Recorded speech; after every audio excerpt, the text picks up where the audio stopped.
buenas, ¿qué tal? Bienvenido. Estamos en esta pequeña entrevista que vamos a realizar con Monseñor Sergio Buenanueva, nuestro obispo de acá de la diócesis de San Francisco. ¿Qué tal? Buen día. Muy buenos días, un gusto. Bueno, un poquito queríamos convocarlo e invitarlo a que compartiera junto con nosotros en este marco de la novena, en esta circunstancia media distinta y compleja que vamos viviendo de la cuarentena, en que muchas cosas se fueron como trastocando, que nos está obligando como a generar otros modos de poder llegar. Y bueno, y una de las cosas que queríamos consultarle e invitarle a que nos compartiera, hay algo que es como emblemático en San Ignacio de Loyola, que es esta expresión que él mismo usa de para la mayor gloria de Dios o a la mayor gloria de Dios. Eh, bueno, un poco qué significa eso, cómo lo entiende San Ignacio, cómo lo ha ido Claro. viviendo, a lo mejor está en su vida. Sí, la expresión ad maiorem Dei gloriam, a la mayor gloria de Dios, es muy característica de su figura, de toda su obra, de la congregación que fundó la Compañía de Jesús. Un primer acercamiento nos lleva al espíritu de la época que estaba muy presente en Ignacio, que es el espíritu de la caballería, caballeresco, ¿no? El caballero que hacía del honor de su jefe, de su rey, el honor propio. Y toda su vida era una vida dedicada al servicio del honor del rey al que servía. Esto es muy importante en toda la obra, en los ejercicios espirituales, donde lo que nosotros, el Evangelio, y nosotros hoy con más fuerza llamamos el seguimiento de Cristo, el ser sus discípulos, es interpretado y leído con estas categorías que para nosotros son un poquito extrañas, porque suponen concebir la vida como una milicia, como un militar a favor de una causa, pero la causa que tiene en el centro a una persona, la persona del rey, que para Ignacio es Cristo, como lo es para nosotros también. Bueno, he usado un verbo que también lo usamos nosotros, pero en otro campo, que es el campo político. Hoy hablamos de los militantes de un determinado grupo político que se entregan a la causa, que siguen a un líder, que defienden con pasión su modo de ver la realidad. Bueno, esa comparación nos puede servir para entender el espíritu de Ignacio. Otro acercamiento es bíblico. La palabra gloria de Dios, la expresión gloria de Dios es una expresión bíblica que encontramos, por ejemplo, en el Evangelio según San Juan, al inicio del Evangelio, dirá, después lo retomará en otros textos fundamentales, en otras partes fundamentales del Evangelio, el Verbo se hizo carne y plantó su morada en medio de nosotros y hemos visto su gloria que posee como Hijo único de Dios. La palabra gloria en la Biblia, después cuando estará llegando el momento de la pasión, Jesús le dice al Padre, en una oración muy bonita, Padre, ha llegado la hora, glorifícame con la gloria que poseía antes de la creación del mundo. La gloria es, en el lenguaje bíblico, sería como esa luz que brota del ser de Dios, la luminosidad que envuelve a Dios, es la luminosidad y la belleza propia del rostro misterioso de Dios. Luz y belleza son dos conceptos dos imágenes que se implican mutuamente. Pero para comprender, en definitiva, cuál es la luz que emana del ser de Dios, su gloria, y que nosotros hemos conocido a través de Jesucristo, el Verbo de Dios que se hizo hombre, que plantó su morada entre nosotros, que se hizo carne, dice el texto evangélico. Carne indica la humanidad en toda su fragilidad. Hay que decir esto: la gloria de Dios es su amor, es su compasión, es su misericordia. Esa es la luz que desprende el rostro de Dios, ¿no? Y ahí podemos unirlo con la experiencia de Ignacio, ¿no? Todo sea a la mayor gloria de Dios, lo podemos interpretar, todo sea para vivir todo lo que hagamos, todo lo que vivimos, todo lo que decimos, para que el amor, la misericordia y la compasión de Dios sigan iluminando y llenando de esperanza al mundo. Acá yo pondría otra referencia bíblica, y que es muy para nosotros muy entrañable, es el Padre Nuestro. Cuando en el Padre Nuestro Jesús nos dice, cuando ustedes recen, digan, Padre nuestro que estás en el cielo, santificado sea tu nombre. La expresión santificar el nombre de Dios es muy parecida a darle gloria al nombre de Dios. Santificar el nombre de Dios es que Dios como Padre sea conocido. Lo escuchamos hace unos domingos. Padre, te alabo, Padre, Señor del cielo y la tierra, porque ocultaste todo esto a los sabios y a los prudentes y lo revelaste a los pequeños. Es decir, que los pequeños, los mansos, los pobres, conozcan que Dios es Padre, que es compasivo, que nos abraza, que nos perdona, que independientemente de nuestros méritos, Él nos ama con un amor incondicional. Eso es que el nombre de Dios sea santificado, eso significa glorificar el nombre de Dios. O sea, todo sea a la mayor gloria de Dios significa eso, que todo lo que hagamos en la iglesia, como discípulos, como comunidad cristiana, pienso ahí la parroquia de ustedes, que está bajo el patrocinio de San Ignacio, que puede hacer suyo, ha hecho suyo este lema, sea todo lo que hagamos sea para que el amor, misericordia y compasión de Dios sea conocido por todos, especialmente por los que sufren, especialmente por los pequeños, por los olvidados. Ese acento me parece muy importante. Yo así, digamos, explicaría esto. Y una última cosa, Gonzalo. Ahí, cuando me hacían llegar esta inquietud, yo me acordaba, vos también te vas a acordar, de una cita de San Ireneo, que dice que la gloria de Dios es el hombre viviente y la vida del hombre es el conocimiento de Dios. Es decir, para Dios, su mayor logro, si podemos hablar así, es que nosotros vivamos, que estemos de pie, que tengamos vida en abundancia, que resucitemos, que nos levantemos de todas nuestras caídas. Por eso lo que a Dios más le estruje el corazón es el sufrimiento de sus hijos, de sus hijas, de la creación entera. Por eso poner de pie al hombre es glorificar a Dios. Y en el marco de la situación que vivimos, bueno, un poco siguiendo la línea esto de la mayor gloria de Dios, bueno, la verdad que ha sido bastante llamativo como iglesia y desde distintos ámbitos, religiosos, sacerdotes, laicos, grupos, movimientos, como que se han dado maña o han buscado la forma para poder seguir anunciando la buena noticia, incluso les ha, no sé si obligado, pero sí les ha despertado en muchos el buscar nuevos medios y modos para poder llegar a este anuncio, particularmente pensamos en la tecnología, en las redes sociales, para poder llegar, acompañar, encontrarse, en particular eso, ¿no? Y poder de alguna forma anunciar el amor de miles maneras, ¿no?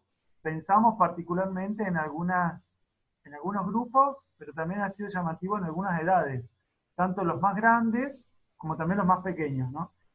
Bueno, no sé qué le parece eso que tenga de positivo, de negativo, si hay cambios que cree que llegaron para quedarse.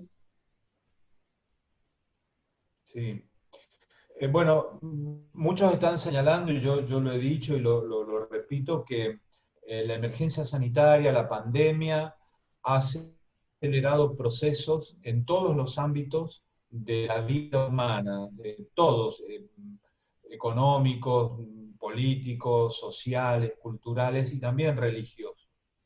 Y en ese contexto más amplio, ¿no? Es decir, acelerar, es decir, pisar el acelerador, se ha pisado el acelerador, nos hemos visto obligados a pisar el acelerador en algunas transformaciones que ya venían ocurriendo. Yo acabo de leer esta mañana un artículo en una revista española que hace una valoración muy interesante de la presencia de los cristianos, especialmente de los católicos, antes de pensar es el cura, el obispo, un laico, en las redes, en ese mundo, en ese mundo tan complejo, tan variopinto, donde hay de todo, literalmente de todo, cosas buenas, muy buenas, cosas neutrales, cosas malas, cosas muy malas, muy oscuras, pero dice, hay presencia, una presencia está creciendo, que mucho es aprendizaje, que significa, dice, hay como dos campos de presencia, distingue este autor, dice, los que están presentes alentando la vida interna de la iglesia, es decir, esto que estamos haciendo nosotros, Gonzalo, que suponemos que lo va a ver, lo vamos a colgar en YouTube, lo va a ver principalmente, lo van a ver la comunidad, los que forman parte de la comunidad de Luque, pero no sabemos quién más va a verlo, ¿no? Incluso quién más allá, una de las virtudes, entre comillas, que tienen las redes, es que se quiebran las fronteras. Y cualquier persona que pueda entender un poquito de español, aunque no sea su lengua madre, podrá ver en el canal de YouTube, no sé si será el de la parroquia, lo podemos subir al canal de YouTube del obispado o el mío personal, lo va a ver desde otro lugar. Entonces, digamos, sí, ese ámbito, hablar para el interior de la iglesia. Pero también hay otros, y yo en mi presencia en las redes también trato de hacerlo, que saliendo del ámbito eclesial, que es muy importante, una palabra para los que están más allá, los que tal vez no se identifiquen tan directamente con la propuesta cristiana, ¿no? Y esto es una de las cosas que yo he visto que se ha acelerado ahora en este tiempo, ¿no? Fíjate, te habrá pasado a vos, le ha pasado a todas las parroquias, nos ha pasado a nosotros en la catedral, con las transmisiones por streaming, solo de las misas, aunque no solamente las misas hemos transmitido, ¿no? Yo subo videos todos los días de 1 minuto, 1 minuto y medio con el comentario del Evangelio, uno un poco más largo del Evangelio del domingo. Tal vez las personas que se enganchan a la misa, que transmitimos todos los días desde la catedral a las 7 de la tarde, son más que las que vendrían a la celebración presencial.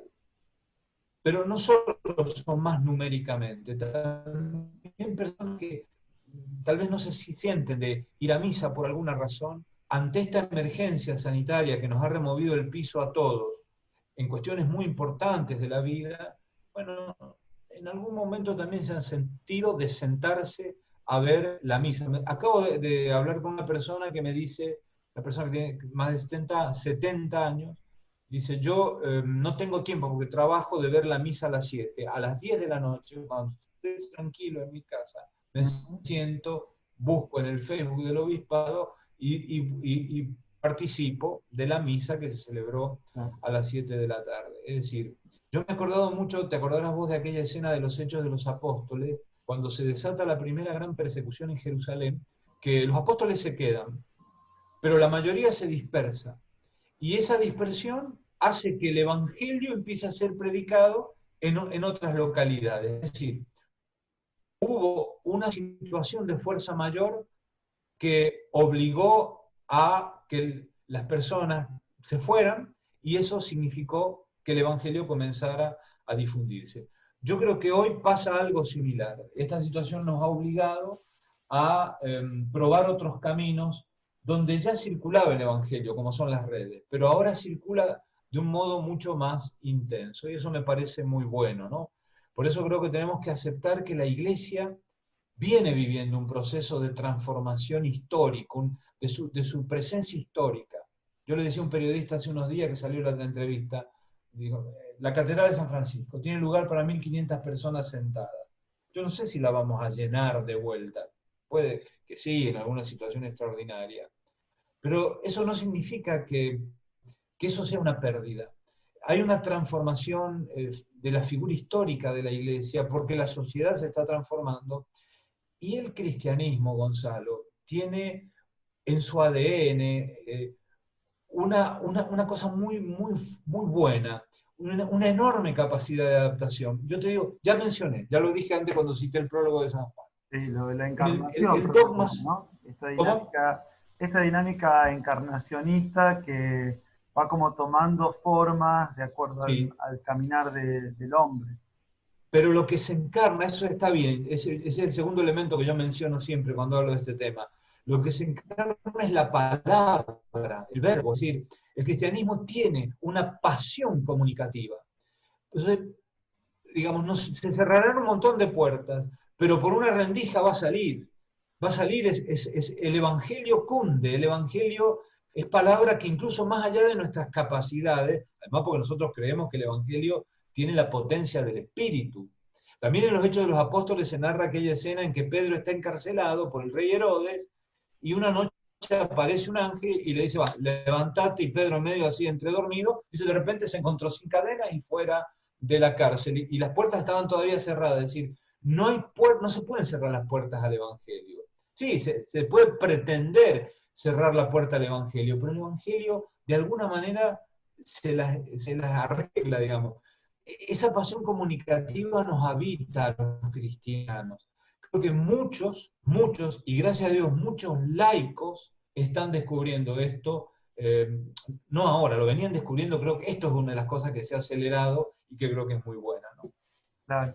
Volviendo a esta expresión de San Ignacio de la mayor gloria de Dios o para la mayor gloria de Dios, eh, particularmente en este tiempo de cuarentena, bueno, retomando un poco la experiencia de San Ignacio, su conversión a partir de un hecho fortuito como ha sido el fracaso militar en la guerra, tener que volver malherido, pasaron la cuarentena, propiamente Sí. en la cama, repasando su propia historia y percibiendo internamente la experiencia de Dios que le habla al corazón, ¿cómo, de qué manera hoy podríamos proponer la experiencia, no sé si la figura tal cual, pero sí la experiencia de San Ignacio, si es viable en este tiempo de transformación, de crisis, de Sí, cuarentena, de pandemia, y de qué modo, particularmente pensando en esta expresión de la mayor gloria de Dios?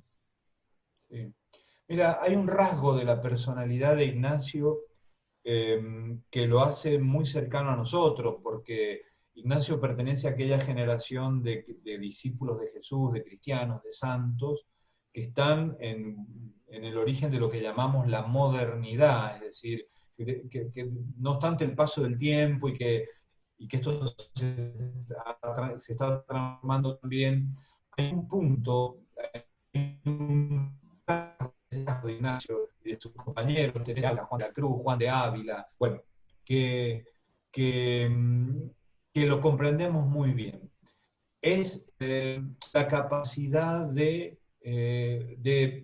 hacerse preguntas, de dejar que las preguntas más importantes que los seres humanos llevamos dentro y que en algunas circunstancias especialmente dramáticas afloran y no las podemos contener, como ahora, digamos.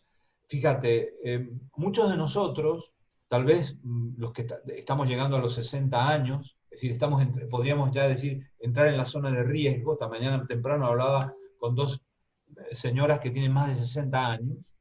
La pregunta, ¿me puedo enfermar y me puedo morir? Esa inquietud despierta un montón de preguntas.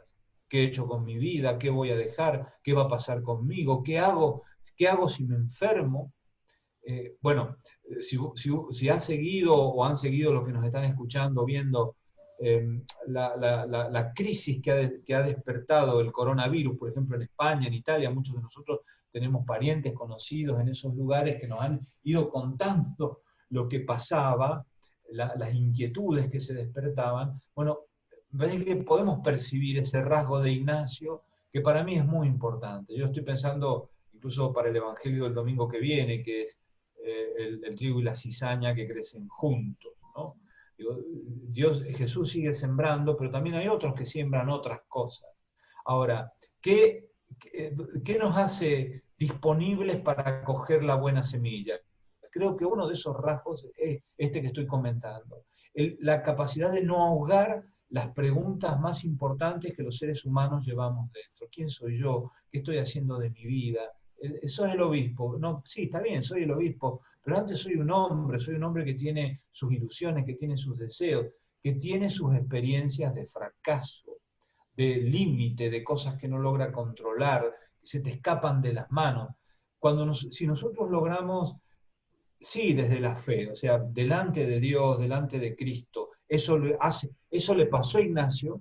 Acordémonos que Ignacio estuvo a punto de volverse loco, de Sí. volverse loco. Solo la experiencia de Manresa, la experiencia de la gratuidad de Dios, lo salvó de caer, diríamos hoy, en esa crisis depresiva, que incluso lo impactó físicamente.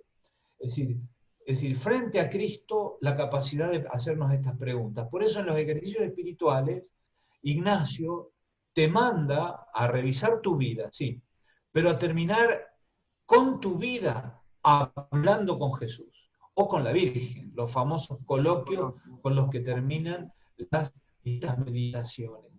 Es fíjate, ahí se ven dos cosas juntas que no pueden, para la experiencia cristiana no se pueden separar.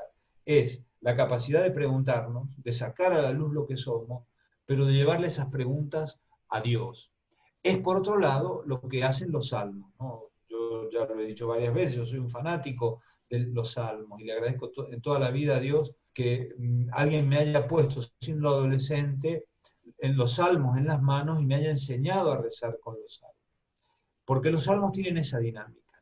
No te ahorran nada delante de Dios. Vos tenés que estar desnudito delante de Dios. Y eso es muy valioso. Creo que este está siendo, o puede ser, uno de los grandes aprendizajes en este tiempo de pandemia. Y creo que de la espiritualidad ignaciana, esto es una de las cosas más, que a mí más me moviliza.